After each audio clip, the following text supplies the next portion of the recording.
Artificial intelligence is changing the world, but it has a dirty secret: it consumes an astronomical amount of electricity. Today's AI models require massive data centers that run on gigawatts of power. To solve this, scientists are designing a new generation of microchips called neuromorphic computers, which mimic the structure of the human brain to process data with a fraction of the energy. AI models are energy hogs. A single query to an AI assistant consumes 10 times more power than a standard web search. As AI scaling accelerates, data centers are projected to consume 10% of our electrical grids. The root cause is that traditional computer chips waste most of their energy simply moving data around, rather than processing it. Today's computers use the von Neumann architecture, which separates the CPU from the memory. Every time a calculation occurs, data must travel between these two components, creating a bottleneck that wastes time and heat. Neuromorphic chips mimic the brain by integrating processing and memory into the same physical nodes, eliminating data transit entirely. The human brain is the most efficient computer in existence. It contains 86 billion neurons and 150 trillion synapses, performing complex language, image, and motion tasks instantly. Yet, it runs on just 20 watts of power, the energy of a dim light bulb. A silicon supercomputer trying to mimic this scale requires millions of watts. Traditional chips run continuously, wasting power even when idle. Neuromorphic chips use spiking neural networks, which only activate when needed. When a silicon neuron receives signals, they accumulate. Once the signals cross a threshold, the neuron fires an electrical spike to its neighbors, then resets. If there is no input, the chip stays silent, consuming zero power. Imagine a camera watching a blank wall. A traditional chip processes every frame 60 times a second, analyzing identical pixels over and over. A neuromorphic chip only processes events.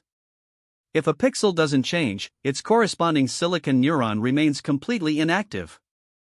This event-driven processing reduces the amount of data we need to analyze by 99%. To mimic learning, neuromorphic chips use components called memristors, which act like biological synapses. Memristors change their electrical resistance based on the history of current flowing through them. By remembering past signals, they strengthen or weaken connections on the fly, allowing the chip to learn directly from its environment without coding. The performance differences are eye-opening.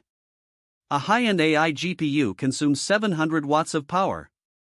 Intel's Loihi 2 neuromorphic chip requires just 70 milliwatts to run similar edge AI tasks, a 10,000-fold advantage. Furthermore, when idle, the neuromorphic chip consumes virtually zero power, saving massive energy. Intel is leading this transition with Loihi 2, its research neuromorphic chip. Loihi packs 1 million programmable neurons and 120 million synapses into a single piece of silicon.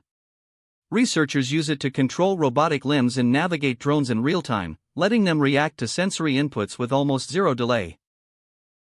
Neuromorphic chips are perfect for edge devices like smartphones, drones, and wearables.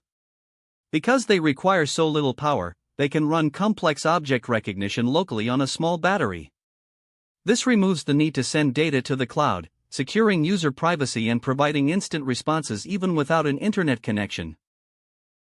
Moving to neuromorphic computing requires a complete shift. Because these chips do not run standard code, engineers have to write entirely new software languages. While they won't replace standard CPUs tomorrow, they will coexist alongside them, paving the way for truly autonomous robots that learn, react, and think just like animals. Neuromorphic computing is bridging the gap between biological efficiency and silicon power. By building chips that mimic the human brain, we can run the AI-powered future without collapsing our energy grids. What do you think about brain-like chips? Let us know in the comments below. If you want more simple science explanations, subscribe to Layman's Field, bringing knowledge for everyone. We will see you in the next video.